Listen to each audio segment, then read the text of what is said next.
husband has requested cinnamon raisin bagels again because apparently they are fantastic, but I wanted to try something different. So I'm making cinnamon raisin bagels for him, normal recipe, but I'm kind of making up one for myself. I was thinking about a blueberry bagel, but then I thought, you know what would make it even better? A mixed berry bagel. But the only berries that I have a few fresh berries, fresh blueberries, canned strawberries that I've had for a while, and dry blueberries that I reconstituted in some hot water, and I'm gonna make a mixed berry bagel.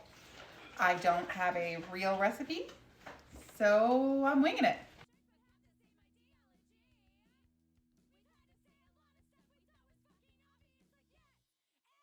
I started by blooming my yeast. I decided to drain the stuff that the strawberries were in and separate them from the berries. And I added about 1.5 tablespoons of it to about a third-ish cup of the water that I used to rehydrate my blueberries. And the sugar content must have been pretty high because the yeast absolutely loved it. While I was waiting for that to bloom, I added a mixture of all-purpose and bread flour, and it ended up being about 250 grams of all-purpose flour and about 375 grams of bread flour, about a tablespoon of sugar, and then 2 teaspoons of salt to my mixing bowl.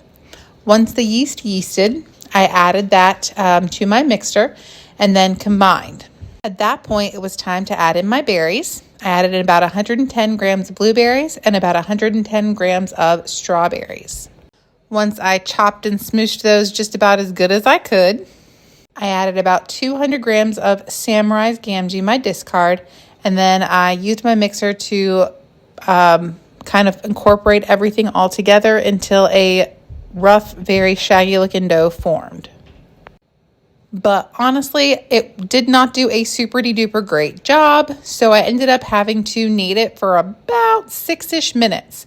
I did add a little extra water because it was dry.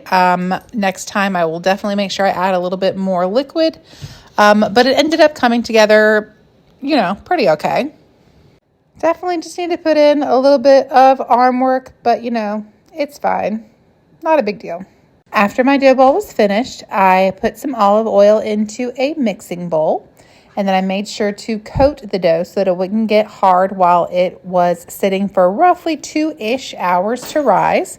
And then I covered it with plastic wrap and a towel just so it could have some time to double.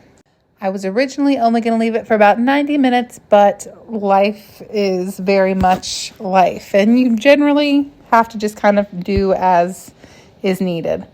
So it was closer to 2 hours, and then I checked my dough, and it had definitely doubled, probably a little bit more, and it was looking really good. So at that point, I weighed it out so I could make my bagels about as even as possible.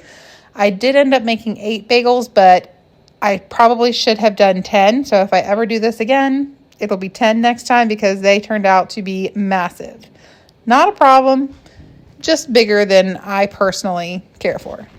After dividing the dough, I rolled them into balls.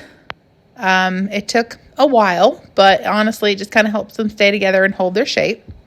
And then after that, I took each dough ball and then worked it, put holes in the middle with my thumbs, and then just kind of worked it into a ring with the hole looking a little bit bigger than it needs to, because once they rise, those holes will close right up. I was supposed to let it sit for about 45 minutes. It ended up being about 2 hours again. So they're a little overproofed, but again, they're just kind of fluffy. And then I put them in for their water bath. I did a mixture of 2 tablespoons of sugar and 1 teaspoon of baking soda just to give them a good crust. And they will go for about 45 seconds. Make sure you flip about halfway between. After that, they went into the oven at 425 for roughly 20 minutes, and they came out beautifully.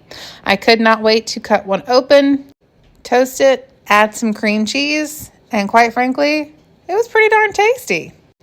Definitely something to try again.